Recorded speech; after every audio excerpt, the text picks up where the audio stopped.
The auctioneer at a storage lot off Chinden Boulevard in Boise opened Unit 114 at $10 and got nothing. 6 bidders had already looked inside. They'd smelled what was in there. Mold, old carpet, something worse under the mattress leaning against the left wall. They walked back toward their trucks shaking their heads. Standing at the back of the crowd was a 22-year-old woman in a gas station uniform. Her shirt was ironed. She'd pressed it that morning across the passenger seat of the car she was sleeping in. She raised her hand and said, 28. A man near the front turned around. His name was Dale Kimball, 15 years buying auction lots across the Treasure Valley. He looked at her boots, looked at her face, and he laughed. Not loud, just enough for the 2 men next to him to hear. Nobody bid against her. What none of those men in that hallway understood was that she wasn't there for furniture. She wasn't there to flip anything on Facebook Marketplace. She was there for a list of 3 things. And one of them was inside that unit. Her name was Sadie Ellison. And somewhere under 3.5 years from that Saturday morning, her younger sister was going to age out of the same foster system Sadie had already walked out of alone. With a garbage bag, and a curb, and nobody's phone number. The auctioneer looked at her, waited. Nothing came back from the crowd. 28 going once. Dale Kimball turned his head sideways and said something to the man in the Carhartt jacket next to him. The man snorted. 28 going twice. Sadie kept her hand at her side, kept her face flat. Sold. Unit 114. $28. She walked up to the folding table, where the auctioneer's assistant was writing out receipts on a clipboard. She counted out 120, 15, 3 ones, all of it damp from her jacket pocket, all of it in singles from the tip jar at the gas station on Vista Avenue, where she'd worked the graveyard shift the night before. The assistant looked at the money, looked at her. You want a bag for this? No, ma'am. You know what's in there? I saw. The assistant slid the receipt across the table. Sadie folded it once, put it in her back pocket, walked back down the corridor of orange roll-up doors toward the parking lot. Dale Kimball fell in step beside her about halfway down. Hey, kid. She kept walking. Kid, I'm talking to you. I heard you. You know that unit is a dump run. You just paid $28 to haul 3 tons of garbage to the county landfill. On your own dime. Okay. You do this before? No. Yeah, I can tell. She stopped, looked at him. He was maybe 45. Weathered face. 2-day beard. Silver ring on his right hand. You want the unit? She said. He laughed. For $28? Sure. Hand it over. No. She turned, kept walking. He called after her. You'll be back next week. Crying. I'll be here. She didn't turn around, because she wouldn't be crying, and she wouldn't be back.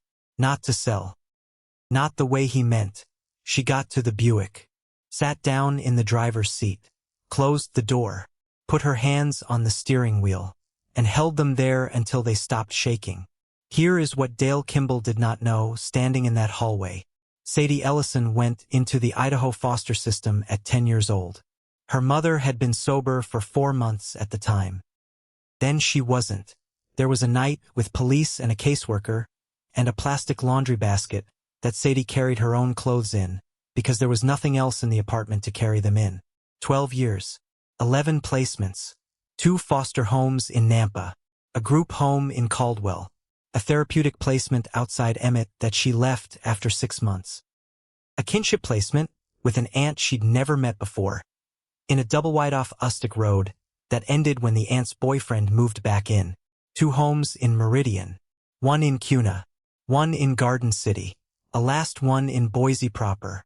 A shelter bed for the 3 weeks between placements 10 and 11 when the county couldn't find anywhere to put her. She went to 7 different schools. Learned to pack a duffel bag in under 4 minutes. Because more than once.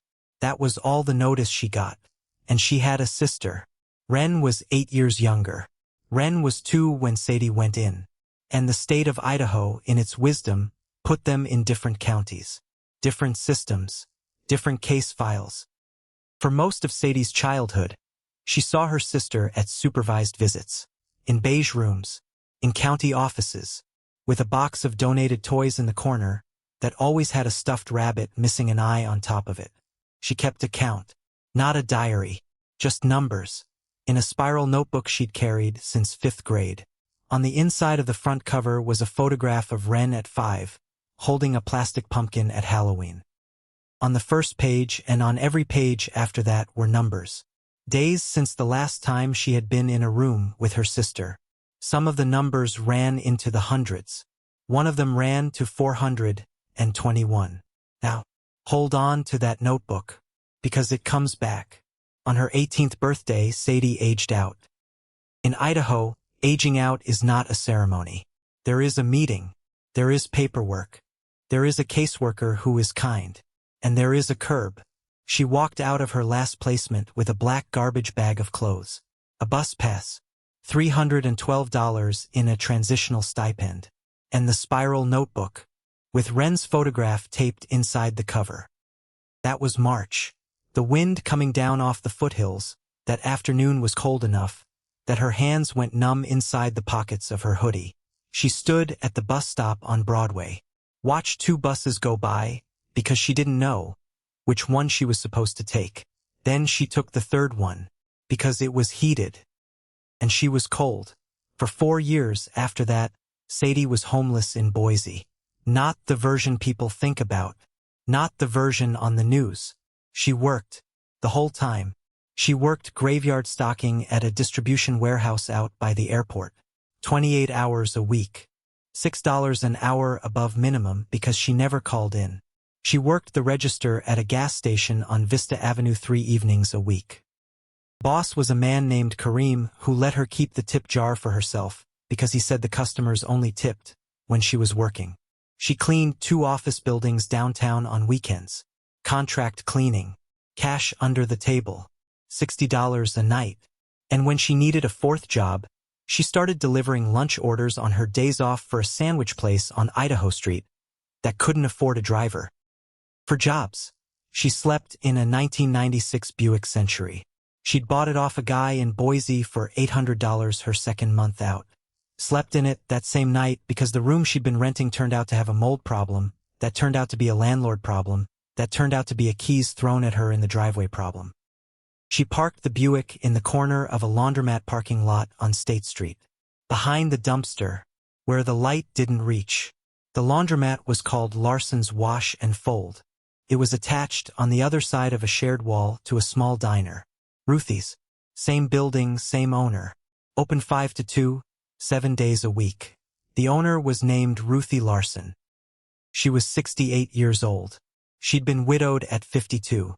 She ran the diner and the laundromat both, and she opened them both up herself at 4 in the morning 6 days a week, and let her nephew open them on Sundays. The first Saturday Sadie slept in the Buick behind that dumpster. She woke up at 5 in the morning to a knock on the passenger window. She sat up fast, ready to move, ready to apologize, ready to leave. Ruthie was standing there, 68 years old. Battrobe under av barnkåt. Curlers still in the front of her hair. She was holding a coffee cup. "Roll it down," Ruthie said. Sadie rolled it down. "You want cream?" Mom. "In the coffee. You want cream?" Yes, please." Ruthie handed her the cup. Then she handed her a warm biscuit wrapped in a paper napkin. "Move the car before the rush," Ruthie said. "Rush starts at 6:30, not before." "Yes, ma'am. You don't have to explain anything to me." "I wasn't going to." "Good." Ruthie walked back into the diner. Sadie sat there in the driver's seat, with a coffee she hadn't asked for, and a biscuit she hadn't paid for, and she cried for maybe 40 seconds, which was as long as she ever let herself. Then she ate the biscuit, started the car, moved it before 6:30. She parked in that same corner for 4 years. Ruthie never asked. Never once. Not one question. Not where she worked. Not where her people were. Not what had happened. Every Saturday morning, coffee on the doorstep, Biscuit in the paper napkin. Whether Ruthie was inside or not. Sadie washed her hair in the sink of a truck stop out on Franklin Road. Kept her work shirts on hangers hooked over the backseat headrest so they wouldn't wrinkle. Because a wrinkled shirt is how people find out. In 4 years, she never told a single supervisor. Not once. The caseworker for Wren was named Ms. Whitaker. She had been Wren's caseworker for 2 years. She was maybe 50. Quiet voice. Gray at the temples. Notebook always open. Pen always moving. Sadie had called her office 3 times in 18 months to ask the same question. All 3 times, Ms. Whitaker had said almost the same words back. If you have a verified residence, and a separate sleeping space for her with a door on it, and a real mailing address the state can send mail to, then you can be considered as a kinship placement. And if I don't have all 3, then the conversation is over before it starts. The 4th call, Ms. Whitaker asked Sadie to come in person, to the county office off Chinden. Sadie took the morning off work, wore her cleanest jeans, combed her hair in the truck stop mirror. Ms. Whitaker sat across from her at a laminate table, slid a piece of paper across, 3 lines on it, handwritten, verified residence, separate bedroom, door, real mailing address. Miss Ellison, Ms. Whitaker said, how old is your sister right now? 14 years and 10 months. You know what that means? Yes, ma'am. Tell me. It means I have 38 months, until she ages out, and after that, there's nothing to place her into, because there's nothing left to place. Ms. Whitaker didn't say anything for a long moment. Then she said, you have 38 months to produce 3 things you have never had in your entire life. Yes, ma'am. Do you understand how hard that is? I understand it better than you do.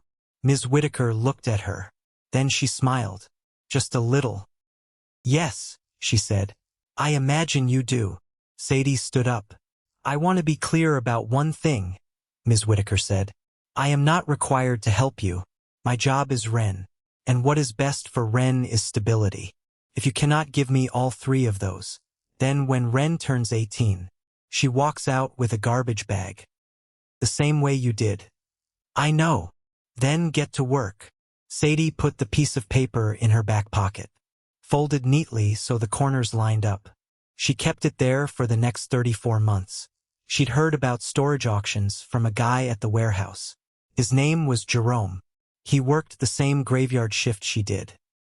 He resold auction furniture on Facebook Marketplace and cleared maybe $300 a month doing it. $300 a month over 3 years was the difference between her situation and a deposit. She went to her first auction on a Saturday morning in October. Stood at the back, arms crossed, watched. She didn't bid. She went to a second one the next Saturday. Didn't bid. She went to 11 auctions across Boise and Meridian and Nampa, across the fall, into November, through most of December, standing at the back of hallways in unheated storage facilities, with her hands in her pockets, watching men who did this for a living decide in 40 seconds what a unit was worth. And she learned 3 things. She learned to check the ceiling first, before looking at anything else, because a water stain on the corrugated metal roof of a storage unit meant a sprinkler had gone off, or a leak had run for months, and everything in that unit was going to smell like something you couldn't wash out. She learned that furniture stacked flat instead of upright usually meant the person renting the unit had quit in the middle of a move, had lost the will halfway through, had walked away, which meant nothing inside had been sorted, which meant the good stuff was buried. And she learned the 3rd thing, the one that eventually made her $28 matter. She learned that every single one of those men in those hallways was working off the same 40 seconds of light from the doorway. Nobody walked in. Nobody stepped past the doorframe. Nobody put a boot on that concrete.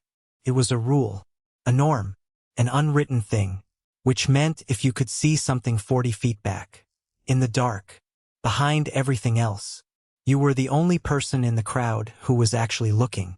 Unit 114, on a Saturday morning in February. The last row of a facility off Chinden Boulevard on the west end of Boise. Sadie got there at 7:40 in the morning. Auction started at 8. She'd worked graveyard the night before, come straight from the warehouse. Hadn't slept. Had eaten a granola bar in the parking lot. There were 6 other bidders. All men. Dale Kimball among them. She'd seen Dale at 3 previous auctions. Never spoken to him. He'd never noticed her either, because she stood at the back. And she didn't bid. The auctioneer was a woman named Reba. She was maybe 60. Loud voice. Efficient. She moved the group down the corridor to Unit 114. Unlocked the padlock. Rolled up the door. The smell came out first. One of the bidders, the one in the Carhartt jacket, actually took a step back. The unit was 10 by 30. Drive up. Cardboard boxes stacked to the ceiling across most of the front. A brown water line across all of them. About 8 inches up. Which meant the sprinkler had gone off at some point, and nobody had come. There was a queen mattress leaned against the left wall, with black mold blooming across the underside in a pattern that looked almost deliberate. Like frost on a window, the bidders did their 40 seconds. Dale looked once and stepped back. Said, "Pass." Loud enough for everyone to hear. 2 of the others followed him. The other 3 did the math on the dump fees. Shook their heads. Turned toward the parking lot. That left Sadie. And she was looking at the back. Because when you look past the first row of boxes, past the mattress, past the smell, 15 feet back, in the dark, about 7 feet off the ground, there was a curve of white metal, too big to be a refrigerator, too round to be a filing cabinet, too high up to be a bookshelf. She had no idea what it was. Which is the point, because if she couldn't figure it out from the doorway, then none of the men who'd already walked away had figured it out either. The auctioneer said, $10.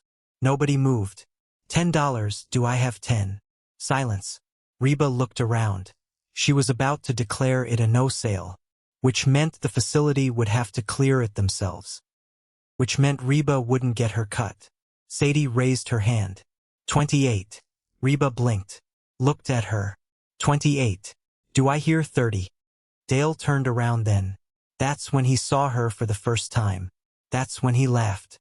Just enough for the men next to him. Nobody bid against her. Sold. Unit 114. $28. She had $91 in her checking account. She had a shift starting at 11. And she had just paid 28 of it for a unit that smelled like something had died in it. The facility manager was named Marv Salter. He'd been running that property for 19 years. He was maybe 60. Big man.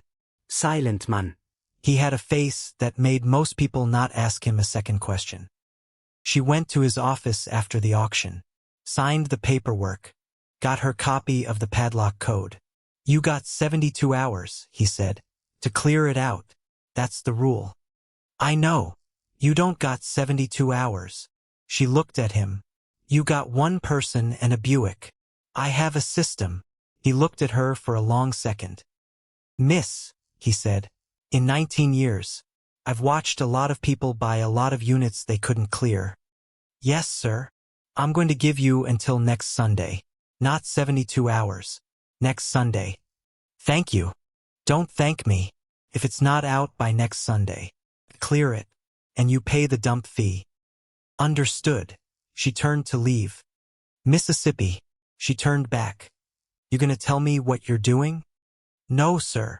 He nodded. Once. Good, he said. She didn't know it at the time, but that was the first thing Marv Salter had liked about anybody in a long time. 9 days. That's what it took her to empty the front of that unit. She worked before shifts, after shifts. On her 1 day off, she wore a respirator borrowed from Jerome at the warehouse. Gloves she bought for $4 at the dollar store on Overland. A pair of steel-toed boots she'd owned since she was 19 that had rubber soles worn down to nothing. She hauled 32 contractor bags to the county landfill in the trunk and back seat of the Buick. 6 bags at a time, paying the tipping fee out of gas station tips. She scrapped a ruined refrigerator and 2 bed frames for $41 at a metal yard on the north end of town. She found things in that unit. She found a box of photographs of a family she would never know. She set them aside. Marv had told her that if she found anything with a name on it, she was supposed to bring it to him, and he would try to contact the county. Because sometimes families came looking. Even years later, she found a wedding album, a high school yearbook, from 1979 with a name inside the cover. A stack of letters tied with twine. She brought them all to Marv. He took the box from her without saying anything, set it on the shelf behind his desk, made a note in a spiral binder he kept there. "You're the first," he said. "First what?" "First one that brought me a box." She didn't know what to say to that, so she didn't say anything. She just went back to work. By day 6, she had cleared the front third of the unit, and she could see more of the shape in the back. By day 7, she could see it was metal. All of it, not just the curve. By day 8, she stopped in the middle of hauling a bag, put the bag down, stepped into the unit, and walked all the way to the back, which is what nobody at any of the auctions had done. On day 9, she pulled down the last stack of boxes, and she was standing in front of a 1994 Chevy P30 step van. Old bakery delivery truck. 14 feet of cargo box behind the cab. Faded white.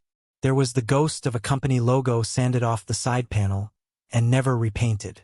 For flat tires sitting in a ring of dust and dry rubber. No keys anywhere in the cab. 2 of the roof rivets had let go, and there was rust blooming around the seam. The windshield was cracked but not broken. The driver's door was unlocked. She opened it, sat down in the seat, put her hands on the steering wheel, and did what she'd done in the Buick after the auction. She sat there until her hands stopped shaking. Inside the cargo box, somebody had built plywood shelving down both walls. Mice had been living in it long enough to have raised generations. There was a rodent nest in the corner that was the size of a small couch. She sat down on the concrete floor of the unit, and she did not move for a long time. Now, here is the part of the story that most people skip, because it does not look like anything, and it is the part that stops almost everybody. A truck does not become yours because you won an auction. Vehicles come with titles. Titles come with the state. The state has a process, and the process does not care that you have 34 months to build your sister a bedroom. She went to the DMV that Thursday morning after her graveyard shift. Hadn't slept. Had the receipt in her back pocket. Had the VIN number written down on a napkin from Ruthie's Diner. She waited an hour and 40 minutes. Got called to window number 7. Handed the clerk her paperwork. The clerk was a woman in her 30s. Purple glasses. Efficient. She typed the VIN into her computer. Waited. Typed it again. Mississippi. Yes. There's no title on this vehicle. I know. You know. Yes. The previous owner passed away. How do you know that? The facility manager told me. It's the reason the unit went to auction. The clerk sat back in her chair. Looked at Sadie. Okay, she said. Do you have contact information for the estate? There isn't one. How do you know? Marv checked. That's the manager. He said there's no next of kin on the file. Marv Salter. He runs the facility. The clerk tapped her pen on the desk. Miss, she said, I'm going to be honest with you. This is going to be complicated. Okay. It's called an abandoned vehicle title application. And it involves a certified VIN inspection, and a bonded title process, and at least 3 separate forms, and a waiting period, and a fee, and there is no guarantee at the end of it. Okay. You understand what I'm saying to you? Yes, ma'am. There is a real possibility that after all of this, the state does not give you a title, and you cannot register this vehicle, and you cannot legally move it out of that storage lot, ever. Sadie looked at her. How long? She said. How long what? How long does the process take? If everything goes perfectly, 8 weeks. And if it doesn't? The clerk almost smiled. Then longer. Okay. Miss. I have to ask this because it's my job. Why do you want this truck? Sadie looked at her. Then she said, I need somewhere for my sister to live. The clerk didn't say anything for a moment. Then she reached under her desk, pulled out a manila folder, opened it, took out a stack of forms, started making notes on the top one in pencil. Okay, she said. Here is exactly what you need to bring me next time, and here is what order you need to bring it in. She wrote for 4 minutes straight, handed the forms across the counter. My name is Denise, she said. You come back to window 7 when you have all of this. If I'm not here, wait for me. Thank you. Don't thank me yet. This might not work. I know, but if you follow this list, exactly, you have a shot. Sadie folded the forms, put them in her back pocket, behind the piece of paper from Ms. Whitaker. 2 pieces of paper now, in the back pocket of the same jeans. Both of them lists of things she did not have. She walked back out to the Buick in the DMV parking lot, sat in the driver's seat, put her hands on the steering wheel, and did not cry, because crying was for people who had time. She had 8 weeks, minimum, before she could even legally move the truck out of the unit. Before she could even start on the actual build. Before she could even think about the rest of it. And every single one of those 8 weeks, Wren would be aging. She looked at her hands on the steering wheel. Her knuckles were red from the cold. There was a cut across the top of her right thumb from a piece of metal in the unit 2 days ago. She hadn't noticed until later, hadn't cleaned it, which she probably should have. She thought about the truck sitting in Unit 114 with 4 flat tires and no title and no key. And she thought, I don't know how to do this, which was true. She didn't. Then she thought, I don't have to know how to do this today. I have to know how to do the first thing on Denise's list. She unfolded the top form. Read the first line. Certifie de veillée inspection. Available at any licensed auto body shop or DMV-approved inspector. Fee, $40. She had $63 in her checking account. She had a shift at the gas station starting at 4. She had 2 months of forms to file. And she had a truck. She had a truck. The state didn't agree yet. Denise had made it clear the state might never agree. But Sadie had won it. She had cleared 32 bags of somebody else's abandoned life out of the way. She had walked to the back of a dark unit that 6 other bidders had refused to step into. She had seen the white curve. She had raised her hand. $28. She started the Buick, backed out of the DMV parking lot, turned onto Franklin Road, and drove to the gas station for her shift.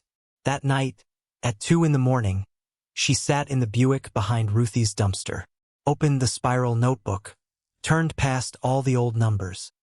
To a fresh page, she wrote at the top, truck. Then she wrote, in a column down the left side, in her small square handwriting. Veillée inspection. Abandoned vehicle title application, bonded title, registration, insurance, state inspection, move truck out of unit, tires, battery, fuel system, brakes, engine, wiring, cargo box gut, floor, walls, insulation, roof seams, water tank, water heater, sink, shower, cooktop, refrigerator, power, battery bank, solar, bunk, room, door, window, lock, mailbox, address. She stopped at 34, looked at the list. Then she wrote at the bottom and underlined it twice. Wren, 14 years, 10 months. She closed the notebook, turned off the dome light, reclined the driver's seat, pulled the folded moving blanket up over her shoulders. Outside, the wind was coming down off the Boise foothills, coming down through the sage and the sugar beet fields west of the city, coming across the parking lot and rocking the Buick a little on its suspension. She closed her eyes, and somewhere, in a group home in Canyon County, her sister was sleeping in a bunk in a room with 3 other girls. Behind a door that did not lock, in a system that had 34 months and 11 days on its clock before the door opened and the garbage bag came out and the curb was waiting. Sadie had a truck.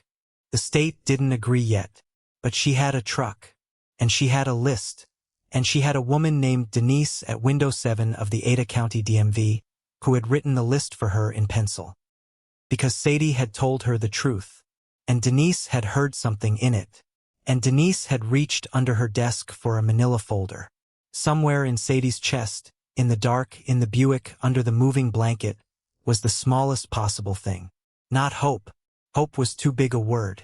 Just a list, and the first thing on the list, which was something she could do tomorrow. The VIN inspection took 2 weeks to schedule, because the inspector was booked out, because it was February, because every winter people in Idaho remember their trucks, and their trailers and their old campers and try to register them all at the same time. Sadie paid $40 in cash to a man named Gary, who ran a body shop on Federal Way. Gary walked out to the storage lot on a Tuesday afternoon, looked at the truck, whistled once, long and low. "Where'd you find this?" "Storage auction." "Ha!" He took photos, checked the VIN plate on the door jamb, checked the second VIN stamped into the frame, made her sign 3 forms on the hood of his own truck, because the P-30's hood was covered in dust. "You know this thing's old enough to vote," he said. "Yes, sir." "You know it don't run." "Yes, sir." He handed her the certified inspection form. Signed, stamped, dated. "Good luck, kid." She drove straight to the DMV. Waited an hour and 12 minutes. Got called to a different window. Not window 7. "I need to see Denise." The clerk looked up. "Denise is at lunch." "I'll wait." Mom. "I can take this." "I need to see Denise." The clerk sighed, waved her toward the row of plastic chairs by the wall. Sadie sat down. For 38 minutes. Watched the number board tick. Watched the other clerks call other numbers. Watched a man in a Carhartt jacket at window 3 lose his temper about a title transfer. Denise came back from lunch at 1:20. Saw Sadie in the chair. Made a small motion with 2 fingers. "Come here." Sadie came. "You got the inspection." "Yes, ma'am." "Good. Now sit down. This is going to take a while." 2 hours at window 7. Denise typed. Denise printed. Denise had her sign in 3 places. Then 4. Then a place she'd already signed, but Denise needed a second copy of. At the end, Denise handed her a stapled packet. "This is your abandoned vehicle title application. It goes to the state, not the county. The state office in Meridian." "Okay." "You mail it certified. Not regular. Certified." "How much?" $6.85 at the post office." "Okay." "Then you wait. 30 days minimum. Sometimes more. If they reject it, you come back to me." "Okay." "Miss Ellison." "Yes." "There is a very good chance they reject it the first time." "Why?" "Because they always do. It's the first time through problem. The forms are hard, and they look for reasons to send it back." Sadie nodded. "Once. Don't take it personal when they do." "I won't." "You will. But try not to." They rejected it in 19 days. She got the letter at the mailbox at Ruthie's diner, because that was the address she'd used. Ruthie had said yes when Sadie asked. Just the one word. No follow-up. The letter said the VIN inspection form was outdated. Idaho had switched to a new form 6 months earlier. Gary at the body shop had used the old one. Sadie needed a new inspection. On the new form.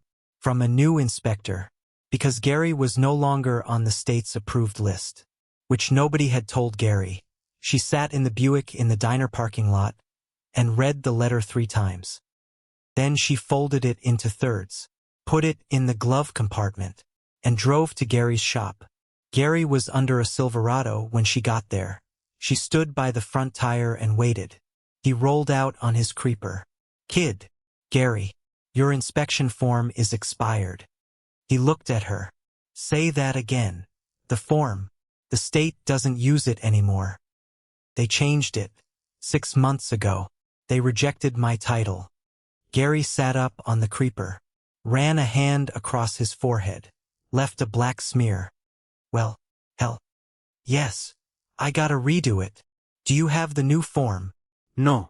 But I can get it. Give me a week. I don't have a week. Kid, it's the state. You got a week. She didn't say anything. He looked at her. Really looked at her. For maybe the first time. I ain't gonna charge you again, he said. Okay. And I'm gonna call the state office myself. Because if they took me off the approved list, I want to know why. Okay. She turned to leave. Kid. She turned back. When was the last time you slept? Wednesday. Today's Monday. I know. He shook his head. Rolled back under the Silverado. Called out from underneath. Come back Thursday. I'll have the new form. And I'll do it for free. She walked back to the Buick. Sat in the driver's seat. And put her forehead down on the steering wheel for 1 minute. Then she started the car. And drove to the gas station for her shift. The second application went in on a Friday. The state approved it on a Tuesday. 11 weeks after she'd first walked into the DMV. Denise called her at the number Sadie had listed on the form, which was the pay phone outside Ruthie's diner. Because Sadie didn't have a phone. Ruthie answered. Ruthie walked outside. Ruthie shouted across the parking lot to where Sadie was washing the Buick with a 5-gallon bucket and a rag. Girl, come to the phone. It's the DMV. Sadie walked over, wiped her hands on her jeans, picked up the receiver. Hello, Miss Ellison. It's Denise. Come in tomorrow. Anytime. Window 7. She almost couldn't answer. Yes, ma'am. Miss Ellison. Yes. Congratulations. She hung up the receiver, turned around. Ruthie was still standing in the doorway of the diner, watching her. Well, Ruthie said. They approved it. Ruthie nodded. Slowly. Come inside. I'll fix you something. I have to finish washing the car. The car can wait. Sadie went inside. Sat at the counter. Ruthie made her a plate of scrambled eggs, and hash browns and 2 pieces of bacon. Slid it across without a word. Poured her a cup of coffee. Sadie ate all of it. When she was done, she reached for her wallet. Ruthie said, Don't. Mom.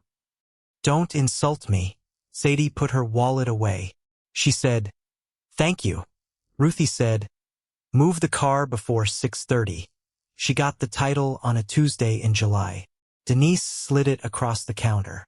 Sadie Ellison, 1994 Chevy P30, owner of record. She stood at window 7 for maybe 10 seconds. Just looking at it. Denise said, Go on. Sadie folded it once.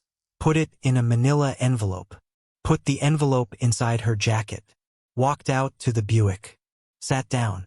And this time she did cry. For maybe 2 minutes. In the DMV parking lot.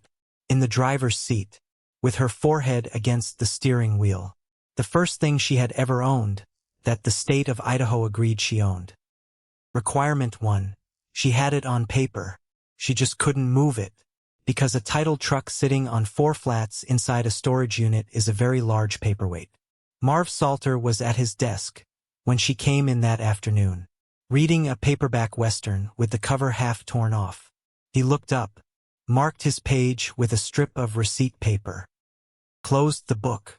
Mississippi. I got the title. He nodded. Once. Like she'd told him what she'd had for lunch. I need to talk to you about something. Sit down. She sat down. She said, I can't move the truck yet. I figured. And I can't afford to store it somewhere else. I figured that too. I have a proposal. He put his elbows on the desk. Waited. She said, I'll work Saturdays. Clearing out the abandoned units you have to clear anyway. Hauling, sorting, sweeping, and in exchange, you let me keep the truck in the back corner of the lot behind the fence line, and work on it after hours. Marv looked at her for a long moment. He said, You know what I pay to have those units cleared? No, sir. $200 a unit. Sometimes 3, depending on how bad they are. I'll do them for the space. Mississippi. Yes, sir. I already had that thought. She didn't say anything. He said, I was going to offer it to you last week. But I wanted to see if you'd ask first. Why? Because if you asked first, it meant you'd thought it through. And you meant it. He reached into his desk, pulled out a key, slid it across the desk. This is for the water spigot on the north wall. You can use it. You don't have to ask. She took the key. Mr. Salter. Marv. Thank you. Don't thank me. Bring the truck around by Sunday. And start with Unit 206. It's been vacant 3 months, and it smells like a raccoon died in it. Yes, sir. She walked out. She sat in the Buick in the storage lot for a minute before she started it. Because of everything Marv had handed her, turned out to be the spigot that mattered most. Getting the truck out of the unit took 4 cans of tire sealant, a borrowed compressor, and a flatbed operator named Ronnie, who charged her $60, and told her he had never once pulled a vehicle out of a storage unit before. First time for everything, he said. He winched the P-30 out onto the flatbed on a Sunday morning. Marv stood in the doorway of his office and watched. Didn't say anything, just watched. Ronnie drove the truck around to the back corner of the lot, set it down on gravel, behind the fence line, where the westerly wind came down off the Snake River plain and blew tumbleweeds against the chain link. Sadie paid Ronnie in cash. She stood next to the truck for a long time after he left. Then she walked around to the driver's door, opened it, sat inside, put both hands on the steering wheel, and she said, out loud, in the empty cab, "All right, next step." The DMV waiting room at the Meridian office is where she met Priscilla. She was there to file a change of address form, because Marv had said she could use his P.O. box for anything having to do with the truck. Registration, insurance, correspondence with the state, which meant she needed to update the address on the title. She'd taken a number. She was sitting in the plastic chairs by the wall, reading a copy of a Chilton repair manual she'd borrowed from the Boise Public Library, which was, at that point, roughly 2 weeks overdue. The girl next to her leaned over. "Is that a Chevy 350? Sadie looked up. The girl was maybe 20, blonde hair pulled back, freckles, wearing a Cabela's hoodie that was 3 sizes too big. "Yes, my dad had one." "Okay. He rebuilt it in our garage in Weiser when I was 10. "Okay." The girl looked at her, direct, didn't blink. "I'm buying a cargo trailer," she said, "off Craigslist, for $600. From a guy in Nampa. I aged out of foster last April. I've been sleeping in my car since June." Sadie put the manual down. She said, "How old are you?" 20. "When did you go in?" "When I was 11. "How many placements?" 9. "Where?" "Around. Payette. Weiser. Council. 1 in Ontario just across the line." Sadie nodded. The girl said, "I'm Priscilla." "Sadie, you're doing something with that truck." "Yes.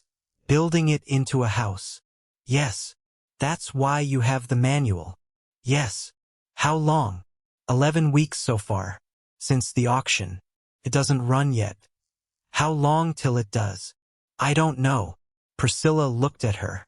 "My number is on a napkin," she said.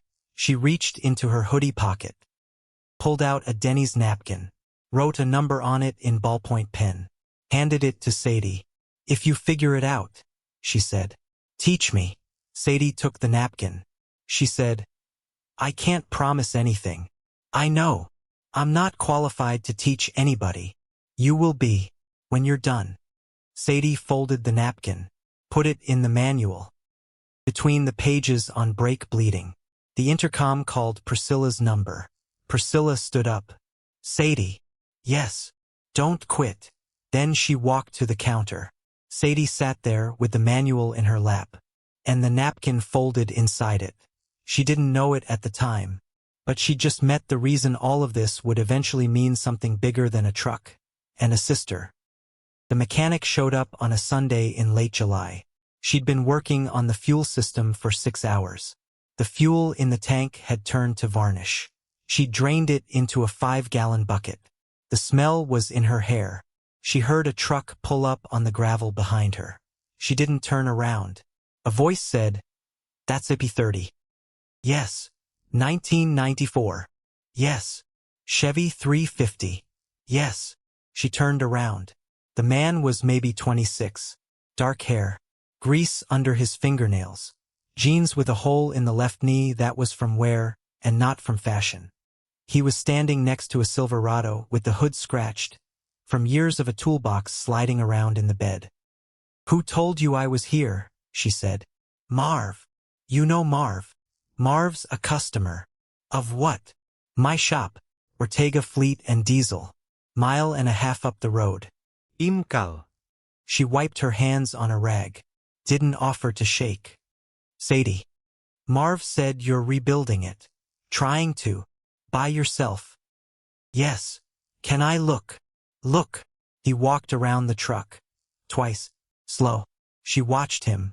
He got down on his back on the gravel. Slid under the front end. Slid back out. Walked around to the cargo box. Opened the back doors. Looked inside. Closed them. He came back to where she was standing by the fuel bucket. He said, "Frame straight. Block's probably fine. Everything else is going to be miserable." "I know. You know." "Yes." He looked at her. "How much of it have you done?" "Cleaned the tank. Drained it. Pulled the old lines. Bought new lines. Haven't run them yet. Battery. Dead. It's out. I have a new one on order at O'Reilly's on Federal Way. Belts. Cracked. All of them. I have replacements. I don't know the routing. There's a diagram. I know. It's in my manual." He looked at the manual sitting on the fender. Chilton. Borrowed. Library barcode on the spine. He said, "Sundays my shop is closed." She waited. He said, "I open it on Sundays sometimes. For side projects. Just me. Nobody else." She waited. He said, "You can bring it to me. Once it starts. For the lift. If you need it." "Okay. But I don't do the work for you." "Okay. I mean that. I will stand there with my arms folded and tell you what you're doing wrong. But I will not touch the wrench." "Okay. You understand why?" "Yes." "Tell me. Because if you do it, I don't learn it. And if I don't learn it, I can't fix it when it breaks in 6 months." He looked at her. Then he said, "Yes." She nodded. He said, "Also because I'm not your rescue project. I didn't ask you to be." "I know. I'm saying it out loud so we both hear it." "Okay." He walked back toward his Silverado. At the door of the truck he turned around. "Sunday after next," he said. 10 a.m. Bring it if it starts. It won't start by then. Then bring it when it does. My shop is on Overland. Big blue sign. Ortega Fleet. Okay. Sadie. Yes. Marv said you're building it for someone. My sister. He nodded once. Okay, he said. Then he got in his truck and drove away. She stood in the gravel next to the fuel bucket, and she watched the dust from his tires settle. She didn't smile. She didn't cry. She didn't do anything. She just picked up the rag and went back to the fuel lines for months to get the engine running. She learned it out of the Chilton manual and a laminated shop diagram she found at a Saturday estate sale in Star for $2. She worked with a socket set she'd bought for $11 at another estate sale in Eagle. Because she did not own a single tool when she started. She dropped and cleaned the fuel tank herself, which took a full weekend, and left her with a chemical burn on her right forearm that she treated with cold water and a clean rag because she didn't have anything else. She ran the new fuel lines herself, twice, because the first time she got the routing wrong. She bled the new brake lines herself, badly, 3 separate times, until the pedal finally stopped going to the floor.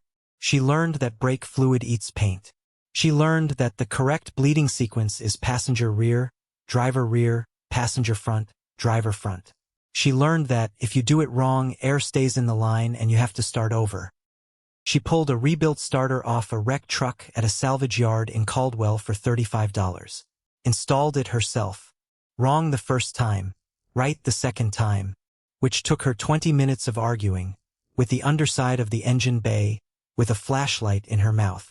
She replaced the battery, the belts, the plugs, the wires, the distributor cap, the rotor, the fuel filter, the air filter, the oil filter, the oil, which she paid for out of gas station tips. Month 5. A Sunday evening in the back lot behind the fence line. Cal had come by. He was sitting on an overturned 5-gallon bucket, drinking a gas station coffee, watching her turn the key. The engine cranked. Cranked again. Caught. Ran rough. Then smoothed out. Sadie stood in the driver's side doorway, with her hand on the fender, the engine idling. Loud.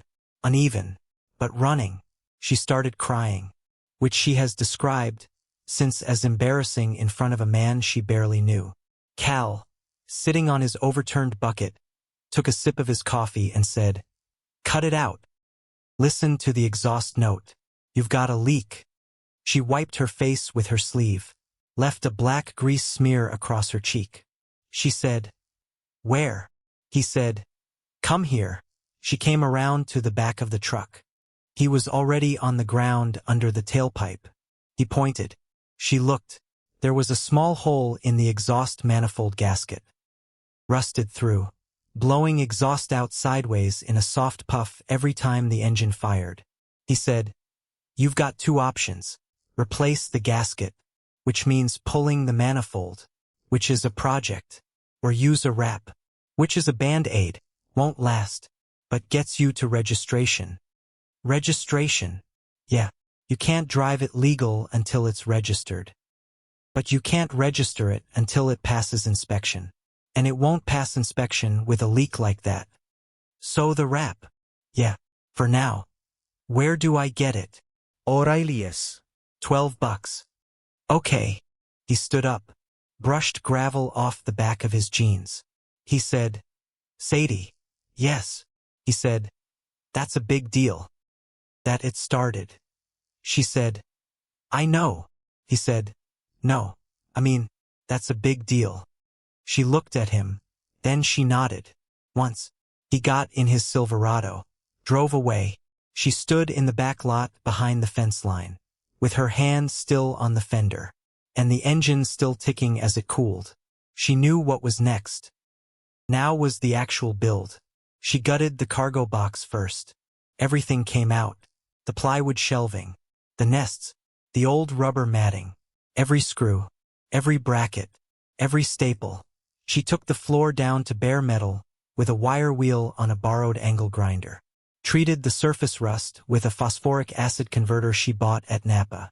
Sealed the floor with a rust-inhibiting primer. She replaced the 2 failed roof seams with butyl tape and lap sealant. Then sat inside the cargo box during the first rainstorm afterward, with a flashlight, looking for drips. Found 2 more. Fixed those.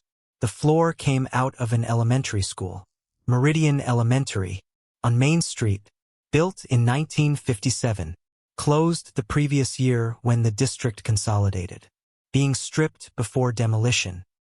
Sadie found the demolition foreman on a Wednesday afternoon. His name was Terrence.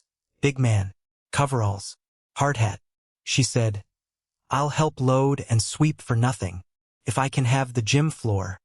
He looked at her. "The gym floor?" "Yes, sir. That's tongue and groove maple." "Yes, sir. You know what that's worth if you're mill it." "I don't have a mill. So what are you going to do with it?" "Put it in the back of a bakery truck, and sand it by hand, and live on it." He looked at her for a long moment. Then he said, "Nobody else wants it. It's headed to the dumpster. You pull it up. You take it. But you help my crew for 2 days first." "Yes, sir."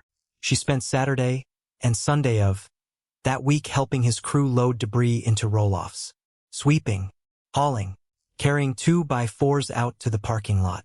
On Monday morning, before her shift at the warehouse, she went to the gymnasium, pried up the strips of tongue, and groove maple one at a time. pulled the old nails on the gravel outside, loaded them into the P30, which she was now driving on a temporary permit back and forth between the storage lot and job sites. She sanded them by hand, every strip, over 2 weeks, then laid them inside the cargo box one board at a time.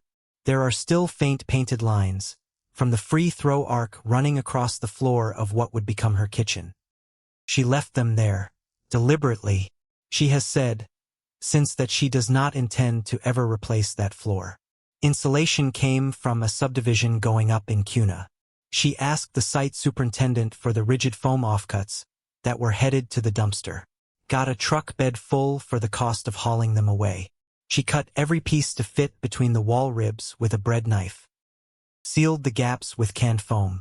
Covered the interior in cedar fence pickets at about $2 each. Sanded smooth. Hung horizontal. So the box looked wider than it was.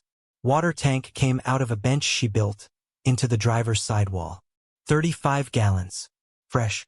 She ran PX line off it. Installed a propane on demand water heater she bought for $65 from a man in Middleton who was clearing out his father's garage after a funeral. The shower sits in the back corner. A fiberglass pan she pulled out of a gutted travel trailer at a salvage yard in Nampa. Walled in cedar. Sealed. Over a tile floor she laid out of a flooring store's damaged bin. Some pieces are gray, some are cream, and 3 are dark green. She put the 3 green ones in the corner, where the morning light comes through, on purpose. Power was the one she couldn't buy, so she waited for weather. A hailstorm came through the Treasure Valley in late September. Golf ball sized. 20 minutes of it. Cars pulling over on the interstate. Skylights broken across half the neighborhoods in Boise. Sadie called every solar installer in the region the following week. Asked them all the same question. What happens to the panels that get dinged and replaced under warranty? Most of them said the panels got disposed of, which meant landfill. One company in Nampa said the panels got stacked behind their shop and eventually hauled off to a recycler. Sadie drove to Nampa on a Saturday morning, talked to the shop foreman, traded 3 full weekends of loading and hauling, in exchange for 2 hail-damaged panels with cracked frames and completely functional cells, plus a used charge controller, plus a length of 6-gauge wire. She bought a pair of deep cycle batteries secondhand, from an ad on Craigslist for $140, wired the system with Cal looking over her shoulder for one very long Saturday. Because Cal knew 12-volt wiring, and she did not. By the middle of the second summer, she had a kitchen, a 2-burner propane cooktop, a stainless sink pulled out of a scrapped camper, a butcher block counter cut down from a scratched slab in a countertop shop's remnant pile for $30, open cedar shelving, cast iron on hooks, a 12-volt refrigerator running entirely off the roof. And then Dale Kimball came back. He pulled up in a black Ram diesel on a Tuesday afternoon in October. The wind was up. Sadie was on top of the truck, sealing the second roof seam again because the first attempt had failed a rain test. He got out, walked around to the driver's side, looked up at her. Kid. She stopped sealing, looked down. Kimball. You remember me? Yes. I've been asking around. Okay. You know what you got up there. A truck. You got a build. You got a real build. I've seen the inside. Marv let me poke my head in. She didn't say anything. He said, I'm going to make you an offer. No. You haven't heard it. Doesn't matter. He smiled. It wasn't a friendly smile. He said, for 1,000. Cash. Today. She didn't say anything. He said, you know what you paid for it. $28. For 1,000 is 142 times your money. In 1 year. That's better than anybody on Wall Street. You take that and you buy yourself a real used camper. Something road ready. Something clean. She climbed down the ladder. Slowly. Wiped her hands on her jeans. She said, Kimball. Yeah. How did you know I have a sister? His face changed. Just a little. She said, you knew. Just now. You said road ready. You said clean. Like you were selling me on it. Like you knew what I needed it for. Marv might have said something. Marv didn't say anything. Kid, I'm not selling you the truck. 6,000. No. Kid, I'm trying to help you. She looked at him. Then she said, You're not. He held her look for a moment. Then he shrugged, got in the Ram, drove away. She stood in the gravel and watched the dust settle. Then she picked up the sealant gun, climbed back up the ladder, finished the seam. The city inspector arrived 4 days later. Blue sedan, City of Boise decal on the door. Middle-aged man, clipboard.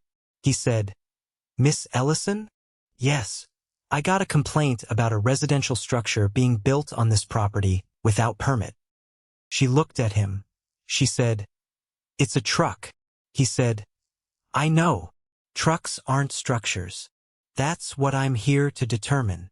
She looked past him, at Marv's office across the lot. She said, You mind waiting a minute? I got time. She walked across the lot to Marv's office, went inside without knocking. Marv looked up. She said, There's a city inspector here. He put his book down. He said, Who called? Take a guess. Marv stood up, walked past her out the door, walked across the lot, shook the inspector's hand. She stayed on the porch of Marv's office, watched. She couldn't hear what Marv was saying, but she could see the inspector's clipboard. And she could see the inspector nodding, every few seconds, nodding. After 11 minutes, they shook hands again. The inspector got in his sedan, drove away. Marv walked back to the porch. He said, You got no violation. It's a vehicle. It's stored on a commercial lot with permission. You're not sleeping in it yet. When you do, you'll need a lot lease with a legal address. Which you already know. Yes. Somebody has a grudge on you. Yes. You want to tell me who? You know who. Marv nodded. Once. He said, He's not welcome on my property anymore. You don't have to do that. Ido. She looked at him. He said, Mississippi. Yes. Some people. When they see somebody climbing, they want to pull them back down. Because if you climb, it means they could have too. And they didn't. That's what this is. She didn't say anything. Marv said, Get back to work. She got back to work. The caseworker change came on a Thursday morning in November.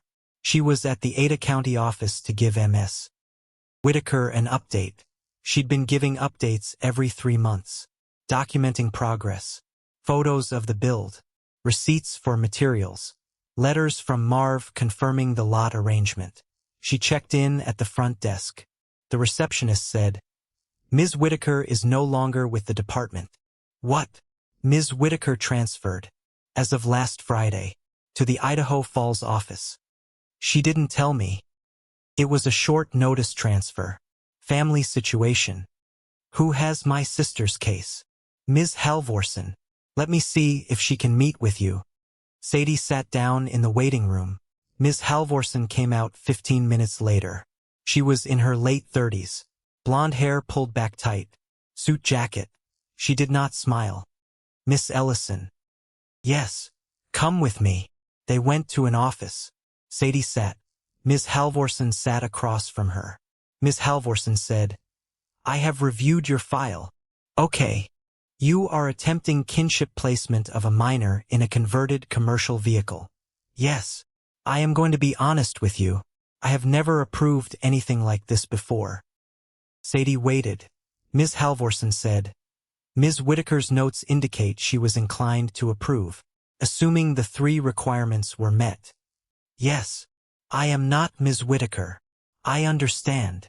I would like to conduct an early inspection, before the formal home visit, to determine whether the space as currently built meets the standard.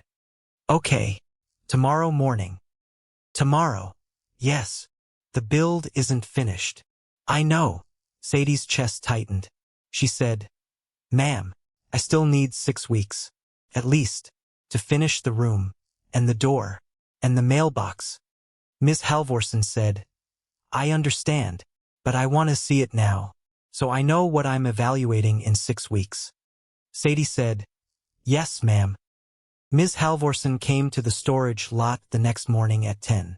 Sadie had spent the entire night cleaning, which meant she'd swept the cargo box 6 times, wiped down every surface, organized her tools, aired out the propane smell. Ms. Halvorson wore a wool coat over her suit. She walked the length of the box. Slow. She looked at the kitchen. The free throw arc on the floor, the cedar walls, the water heater, the shower. Then she looked at the partition wall Sadie had framed at the 5-foot mark. She said, "This is the room." "Yes, ma'am. There's no door yet." "I have the door. It's leaning against the wall over there. Habitat for Humanity. Solid core. I picked it out. I just haven't hung it." "When are you hanging it?" "Next Sunday." Ms. Halvorson nodded, stepped inside the framed room, looked at the bunk, the reading light, the shelf. Then she looked at the wall where the window was supposed to go. She said, "There's no window." "There will be. I'm cutting it in next month." Ms. Halvorson turned around, looked at Sadie. She said, "Miss Ellison, a miner's bedroom in the state of Idaho must have an egress window. That means a window large enough for a person to climb out of. In the event of a fire, it must be operable from the inside, without tools." Sadie said, "Yes, ma'am, I know. I have the window on order." Ms. Halvorson said, "It also must be positioned such that a first responder can access it from outside." Sadie hadn't thought about that part. She said, "Yes, ma'am." Ms. Halvorson said, "The wall you've framed is on the passenger side, which is fine, provided the truck is parked such that the passenger side is accessible. Meaning not up against a fence, not up against a building, not up against anything." Sadie hadn't thought about that either. She said, "Yes, ma'am." Ms. Halvorson said, "I need you to build me a window that meets residential egress standards, in a cargo box, which was not designed for windows. Do you understand what I am asking you to do?" Sadie said, "Yes." Ms. Halvorson said, "Are you going to do it?" Sadie said, "Yes." Ms. Halvorson stepped out of the room, walked back down the box, stopped at the driver's door. She said, "Miss Ellison." "Yes. I want to say something. Off the record." "Okay." Ms. Halvorson said, "Ms. Whitaker told me to give you a fair chance. She said she believed you would meet the requirements, and she asked me, personally, to not hold you to a higher standard than I would hold anyone else." Sadie nodded. Ms. Halvorson said, "I am going to hold you to the exact standard I hold anyone else, not higher, not lower." "Yes, ma'am. Do not disappoint me." "No, ma'am." Ms. Halvorson got in her car, drove away. Sadie stood in the gravel next to the truck, and she looked at the passenger side wall, where she now had to cut a hole, in a truck, that she had spent 13 months not cutting a hole in. She walked to the P30, sat down in the driver's seat, put her hands on the steering wheel, and she said, out loud, "Okay, Cal, Sunday." Cal came Sunday. He looked at the wall. He looked at the window Sadie had ordered, from a builder's surplus in Garden City. He measured twice.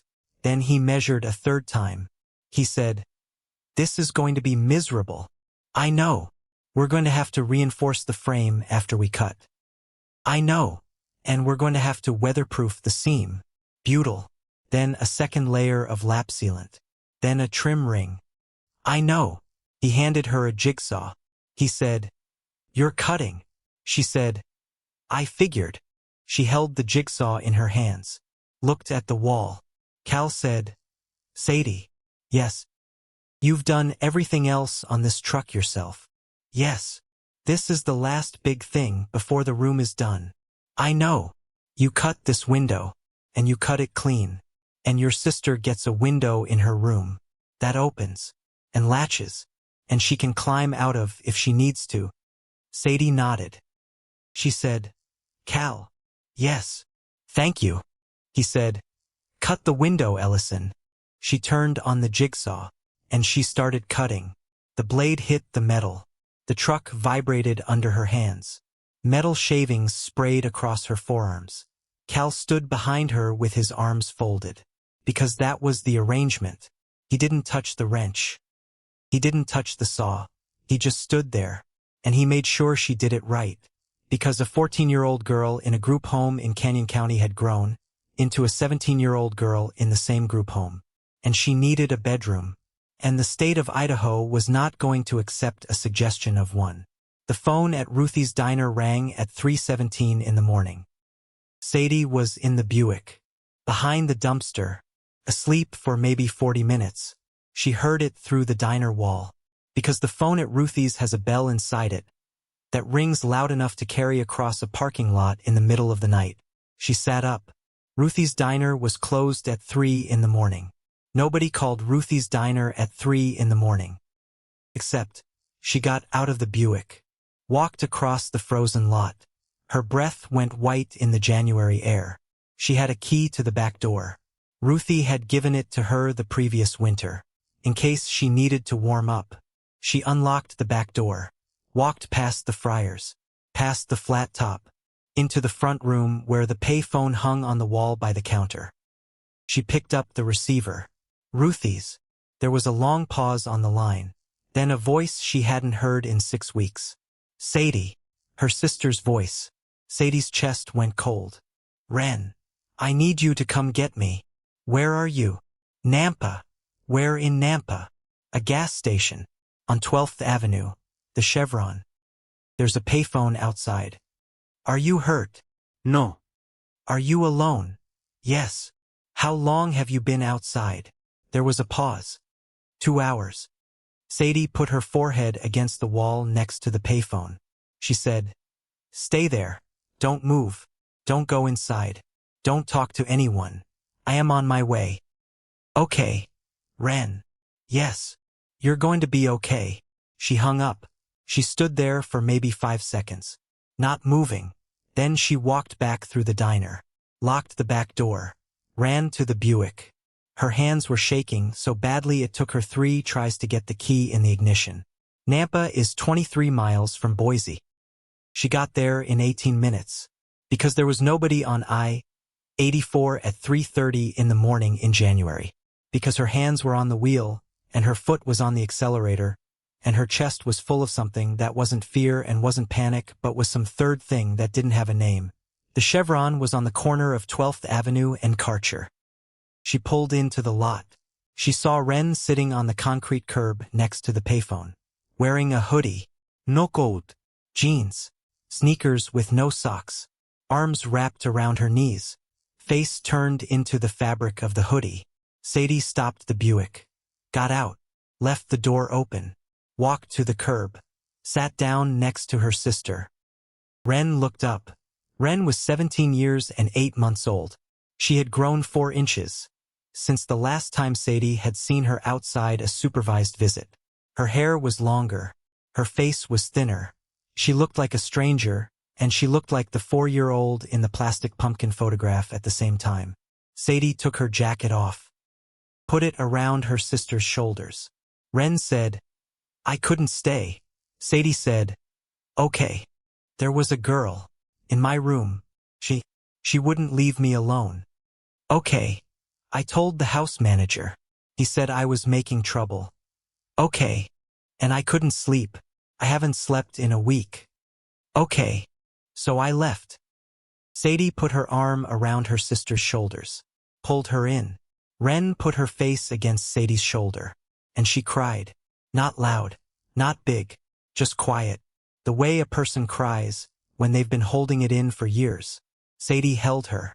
She said, I'm here. Wren said, I don't want to go back. Sadie closed her eyes. Because this was the part. This was the part. She said, Wren. Yes. Look at me. Wren looked up. Sadie said, I love you. I love you more than anything. I have been building you a room for over a year, in a bakery truck, with a door that locks from the inside, and a window that opens, and a bunk with a reading light. And I am 4 months away from finishing it. And when I finish it, I am going to bring you home. Wren's face changed. She said, "You're building me a room." "Yes." "In a truck." "Yes. I have my own room." "You will. In 4 months." Wren stared at her. Then Wren said, quiet, "Then take me there. Take me to see it." Sadie's throat closed. She said, "Wren, I can't."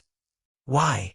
"Because if I take you, right now, and you don't go back to the group home before 6:30 this morning, the state marks you as a runaway, and when I go for the placement hearing, that's the first thing they see, and they say no, and they say no forever."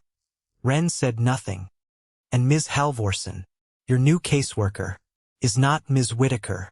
She will say no, and she will be right to say no, because that's the standard she holds everyone to." Wren said, "So you have to take me back?" "Yes." "Right now?" "Yes." Wren looked at the frozen concrete under her feet. Then she said, "Okay." Sadie almost broke. She said, "Wren, I promise you, I am so close. For months. That's it. That's all." Wren said, "I know." Sadie said, "Can you hold on for 4 more months?" Wren looked at her sister. She said, "I've been holding on for 12 years. Sadie couldn't answer that. She stood up, held out her hand. Wren took it. They walked to the Buick together.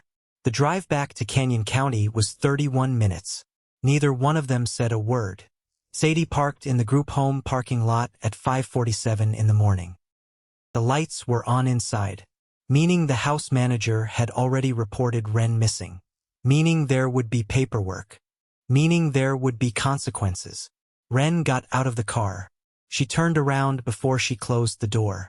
She said, "Sadie." "Yes." "The room. Does it have a window?" "Yes." "That opens." "Yes." "Show me." "When it's done. First thing." "First thing." Wren closed the door. She walked toward the group home, didn't turn around. Sadie sat in the driver's seat. She watched her sister walk up the sidewalk, up the front steps, to the door. She watched the door open. A man in a bathrobe standing in the doorway, angry face, mouth moving. She watched her sister step inside. She watched the door close. She sat in the parking lot, with her hands on the steering wheel, until the sun came up over the Boise foothills. She did not cry. She did not move. She just watched the light change on the pavement. At 6:45 she started the Buick. Drove to the warehouse. Worked her shift. At the end of the shift, her supervisor asked her if she was okay. She said, "Yes, sir." He said, "You sure? You look sick." She said, "I'm sure." She was not sure. But that was not information anyone at the warehouse was going to receive. The Halvorsen inspection came 6 weeks later. She'd called ahead this time, which was decent of her. Sadie had spent the intervening 6 weeks doing the work of a person who was not allowed to think. She finished the window. She cut it, framed it, reinforced it, weatherproofed it, installed the operable sash and the trim ring and the interior latch. She had Cal look at it 3 separate times.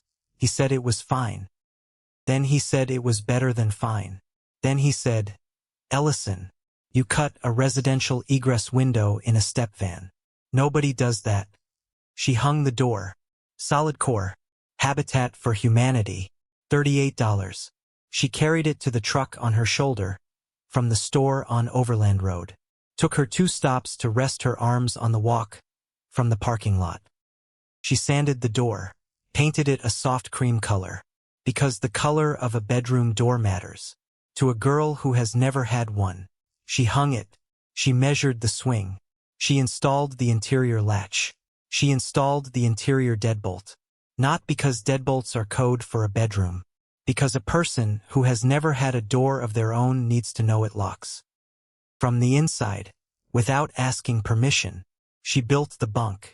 Sanded the frame across 2 full weekends, rounded every edge on it, because a 17-year-old girl in a room in a truck should not have splinters. She put a shelf at the head of the bunk. For books. For a lamp. for whatever a person puts on a shelf when the shelf is theirs. She installed the reading light. 12-volt. Warm bulb, not fluorescent, not white. She built a small closet against the driver's side wall of the room, with a hanging bar, and 2 shelves. She did not put a mattress on the bunk yet, because the money for the mattress had not come in yet. She slept on a camping pad on the bare maple floor of the kitchen for another 2 months, after the room was finished. Because everything went into her sister's room first. Because that was the point. Ms. Halvorson arrived on a Thursday morning in April. She wore the same wool coat she'd worn in November. She carried the same clipboard.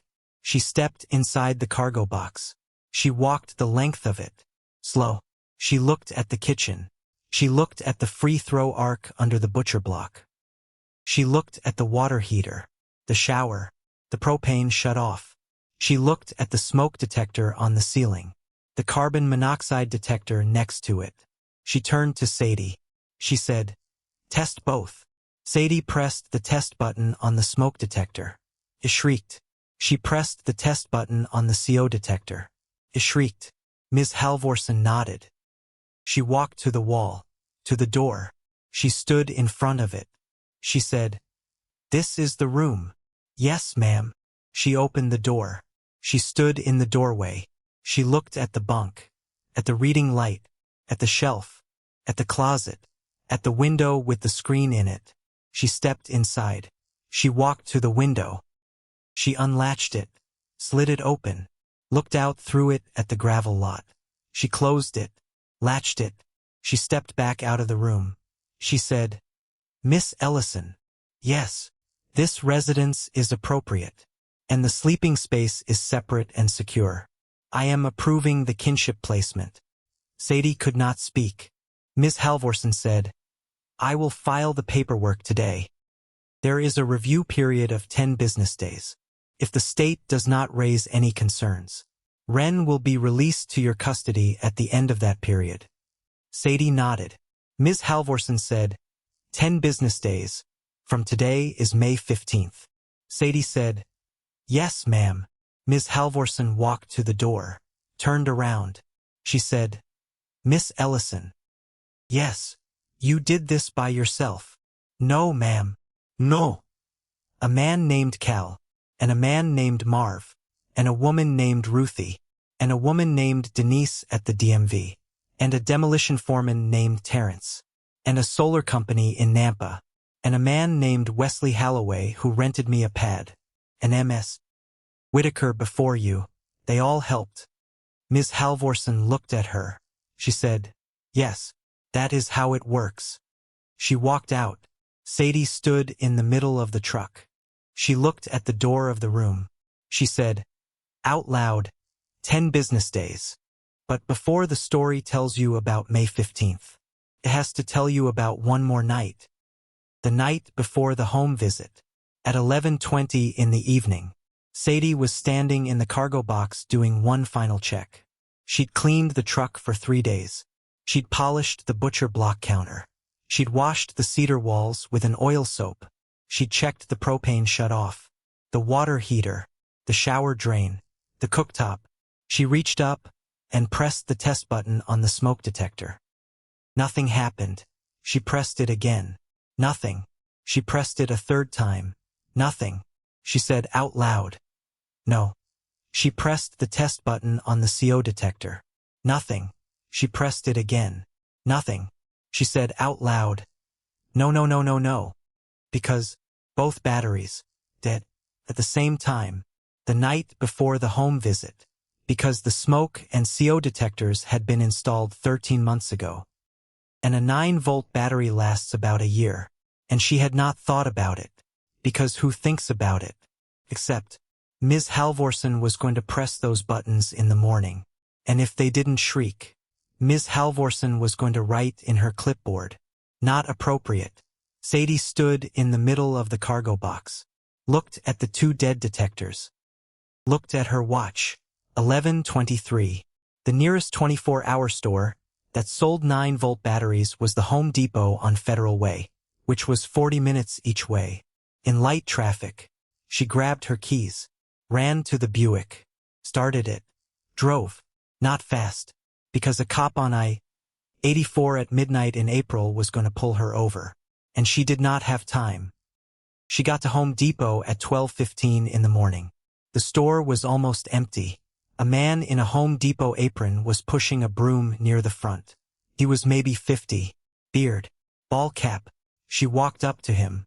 She said, "I need 9-volt batteries." He looked at her. She realized what she must look like. Jeans covered in sawdust, cedar shavings in her hair from the walls, grease on her forearm, wild eyes. "Midnight, at Home Depot," he said. "Aisle 14, left side, 3rd shelf." She said, "Thank you." He said, "You okay?" She said, "I have a smoke detector test in the morning." He didn't ask what that meant. He just said, "3rd shelf, left side." She walked to aisle 14, grabbed a 2-pack of 9-volt Duracells, walked to the checkout. The cashier was a woman in her 20s. She scanned the batteries, looked at Sadie, looked at the sawdust. She said, "Rough night." Sadie said, "Long night." The cashier said, $9.12. Sadie paid in cash, took the batteries. She was back at the truck at 1:48 in the morning. She unscrewed both detectors from the ceiling, replaced both batteries, reinstalled both detectors. She pressed the smoke test button. It shrieked. She pressed the CO test button. It shrieked. She sat down on the maple floor, in the middle of the kitchen, under the butcher block, right on top of the free throw arc. And she laughed, just once, a short laugh. Then she got up, slept for 40 minutes on the camping pad, woke up at 4:30, made a pot of coffee, waited. That was the morning of the inspection, which was the morning Ms. Halvorsen pressed the buttons, and both of them shrieked, and Ms. Halvorsen wrote the approval in her clipboard. Which brings us back to May 15th. 10 business days later. May 15th was a Thursday. Sadie drove to the group home in Canyon County. She arrived at 2 in the afternoon. Wesley Calloway had lent her his pickup truck for the day, because Wren was going to have a bag, and the Buick's trunk was not always dependable. Wesley Calloway was the man who had rented her the pad. Sadie needs to explain about Wesley for a second, because Wesley matters. 2 months earlier, just after the Halvorsen early inspection, the pad rental Sadie had lined up on Fairview Avenue had fallen through. The property owner had called her, said the neighbors had complained, said something about the weird truck, said he was sorry, said he had to give her back her deposit. Sadie had gone to Marv. She told him. She'd said 3 weeks. That was what Ms. Halvorsen had given her. Marv had said, "I might know somebody." Wesley Calloway lived on Overland Road on the east end of Boise. He was in his 60s, walked with a cane, owned 3 lots on that stretch, rented pads to a handful of people with campers. Elderly, quiet, all of them. Marv had driven Sadie to meet him. Wesley had sat on his front porch in a wooden chair, listened while Marv did most of the talking, nodded once in a while. At the end, he had said to Sadie, $95 a month, water hookup on the fence post, electric hookup, mailbox on the road. That's yours. Nobody else uses it. You bring the truck around tomorrow. I sign the lease. You give me first month and last month. And you live there quiet. I don't want to hear from the city. I don't want to hear from the neighbors. If I do, you're out. She had said, "Yes, sir." He had looked at her. He had said, "You aged out." She had said, "Yes, sir." He had said, "So did my wife." In 1969. She hadn't known what to say to that. He had said, "Bring the truck tomorrow." She had signed the lease. She had gotten the mailbox key. She had gotten the P.O. box number that belonged to the lot address, which was a legal Idaho residence.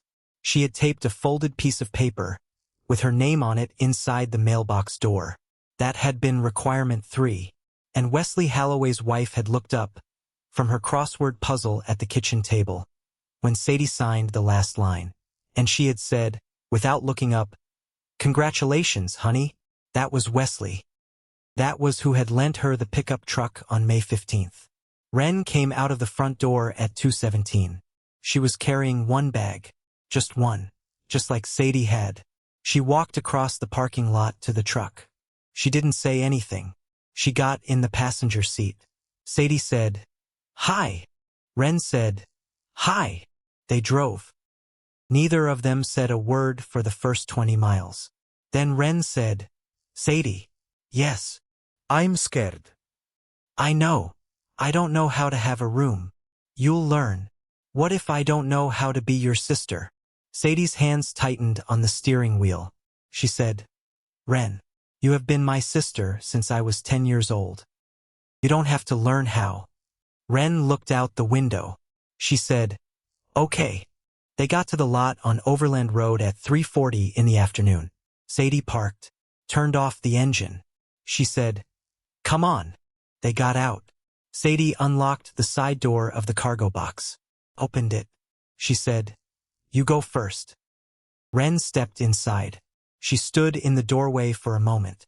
Then she walked, slow, the whole length of the box, past the kitchen, past the butcher block, past the free throw arc, past the sink, past the shower, past the water heater. She stopped in front of the door, the cream-painted door. She put her hand on the knob. She did not open it. She stood there for a long time. Then she turned her head. She looked at Sadie. She said, "Does it lock from the inside?" Sadie said, "Yes." Wren opened the door. She went in. She closed it behind her. Sadie stood in her own kitchen. She heard the click of the interior deadbolt. She stood there, 20 minutes. She could hear her sister moving inside the room, very quietly, just small sounds. A footstep, the sound of a bag being set down, the click of the reading light being turned on, the sound of Wren sitting on the bunk. 20 minutes. For the first time in either of their lives, Wren was alone in a room. On purpose. Behind a door that locked. That was hers. Then the door opened. Wren came out. She looked at Sadie. She said, "What's for dinner?" Sadie almost laughed. She said, "I don't know. What do you want?" Wren said, "I don't know. I've never picked before." Sadie said, "Then pick anything." Wren said, "Grilled cheese." Sadie said, "Grilled cheese." She made 2 grilled cheeses on the 2-burner propane cooktop. Cheddar, sourdough. She had bought both of them the week before, because she had not known what her sister would want to eat. And grilled cheese seemed like a safe first meal for a person who had just come home. They ate at the butcher block counter. On stools Sadie had built from lumber scraps. In silence. That night, for the first time since Sadie was 10 years old, there was nothing to write in the notebook. She put the notebook in the drawer under the butcher block counter. She left the photograph of Wren taped inside the front cover. She closed the drawer. Wren is 19 now. She finished at Boise High School on the east end of the city, which was 13 miles from the pad on Overland Road. She walked the last half mile from the bus stop every day for a year and a half. She graduated with a 3.4 grade point average, which is not exceptional, but which is remarkable for a person who had attended 6 different high schools in 5 years before she got there. She works part-time at Cal's shop, Ortega Fleet and Diesel, on Overland, big blue sign, mostly oil changes and tire work, some brake work. Cal has been teaching her the front end of a diagnostic scan. Cal says, flatly, that Wren is better with a torque wrench than her sister ever was. Sadie does not disagree. Sadie still works, though she moved off the graveyard shift at the warehouse. She now does fleet service scheduling for a delivery company on the west end of town. 9 to 5. Weekends off. She wears a company polo. She has a desk. She has a computer with a chair that adjusts. She still parks the P30 at the pad on Overland, because it is her home, and she has no reason to leave it. She and Wren share the cargo box. Wren has the room behind the cream door. Sadie sleeps on a fold-down bench in the kitchen that becomes a bed at night. There is a mattress on the bunk now. King-size memory foam pad Wren picked out at a mattress store on Chinden. Sadie let her pick it, because it was her room. And a person should pick their own mattress. Roughly twice a month. Saturday mornings. Sadie runs a session in the back lot of Marv's storage facility. She teaches people how to read a unit from the doorway, how to file an abandoned vehicle title in Idaho, how to work the storage lien process, which is the session most people show up for, and the one nobody else teaches. She teaches people how to ask a demolition foreman for material without wasting his time, how to find a roof leak before you insulate over it, how to run 12-volt wiring without frying your batteries. She has never charged anybody $1. She has turned down 2 offers to make it a paid course. 7 people have started builds out of that lot. 3 of them are finished and lived in. Priscilla Voss finished her cargo trailer conversion this spring, after Wren came home. She came to a Saturday session in June carrying a box of homemade blueberry muffins. She set the box on the folding table by the office. She did not make a speech. She sat on a bucket at the back and listened to Sadie teach the storage lien session for the 8th time. At the end, Sadie walked back to where Priscilla was sitting. Priscilla stood up. She said, "Sadie, yes, it's done. I know.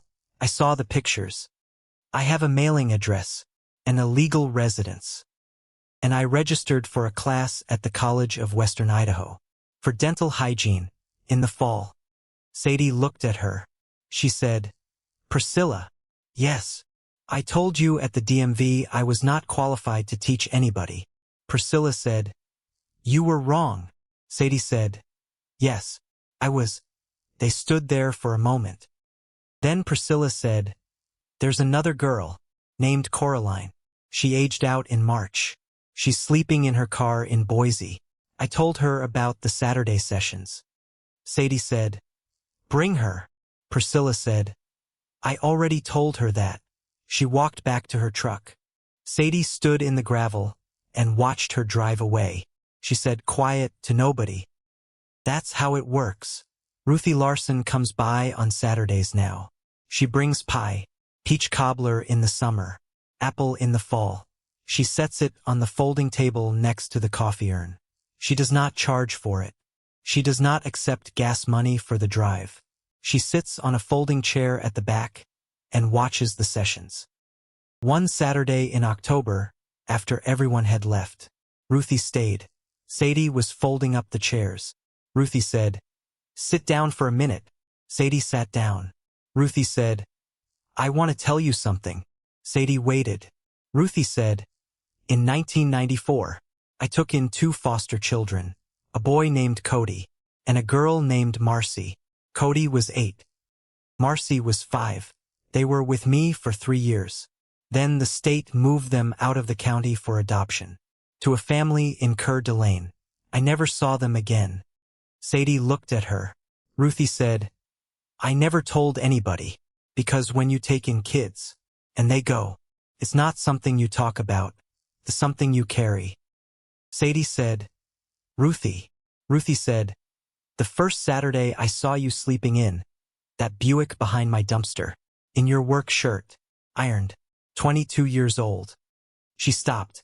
She said, "I thought, that's Marcy. That's what Marcy would look like now, if nobody kept her." She looked at Sadie.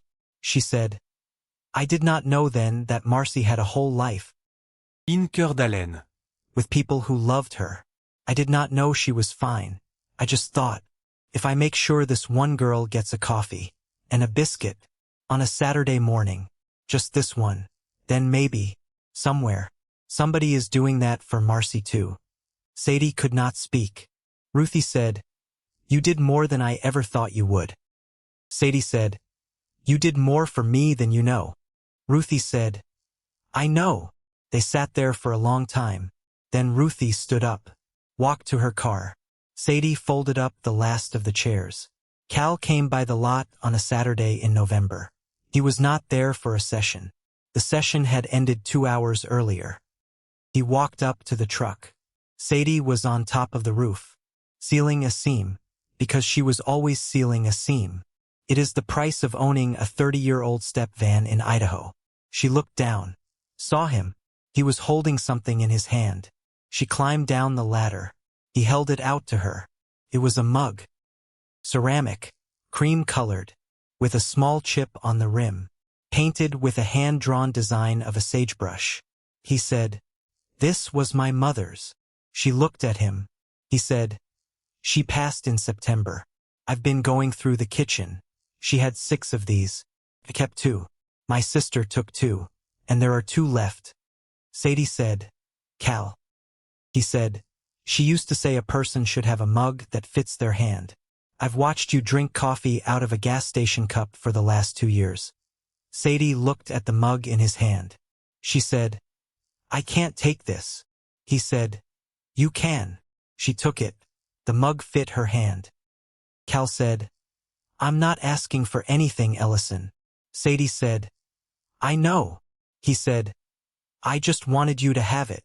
Sadie said, "Thank you." They stood there for a moment. The sun was going down behind the Boise foothills. The sky was turning that color it turns in November, purple and orange. "Cold," Cal said. "You cold?" Sadie said, "A little." He said, "There's a diner on State Street that serves breakfast 24 hours. Ruthie's. That's the one. I know Ruthie. Everybody knows Ruthie." He looked at her. She looked at him. He said, "You want to get some coffee?" She said, "Yes." He said, "Okay." They walked to his truck. She held the mug in her hand the whole way. She would put it on the shelf above the butcher block that night, next to the drawer with the notebook in it. It is still there. The notebook is in the drawer under the butcher block counter. The last number in it is 31. That is the number of days between the last supervised visit Sadie had with Wren and the Thursday afternoon in May, when Wren walked out of the group home in Canyon County with one bag and got in the passenger seat of a truck Sadie had borrowed and came home. Sadie stopped counting on that Thursday, because after that, there was nothing left to count. The photograph is still taped inside the front cover. Wren at 5 holding a plastic pumpkin at Halloween. In a foster home on the west side of Nampa, in a driveway, with a woman standing behind her who is not in the frame, just her hand on Wren's shoulder. Sadie has not taken the photograph out. She does not need to. She knows exactly what it looks like. She had it memorized by the time she was 12 years old. She had it memorized by the time the number in the notebook first hit 100. And on the Thursday she stopped counting. She did not celebrate. She did not throw the notebook away.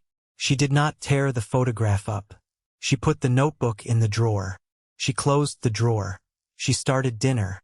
She has said since, when people ask her what she felt at that moment, that it was not joy, it was not triumph, it was not victory, it was quiet. For the first time in 12 years, there was quiet in her chest, and her sister was in the next room, behind a door that locked from the inside. If you got something out of this one, hit subscribe. There's another one next week about somebody who found their way out of a hole most people never climb out of.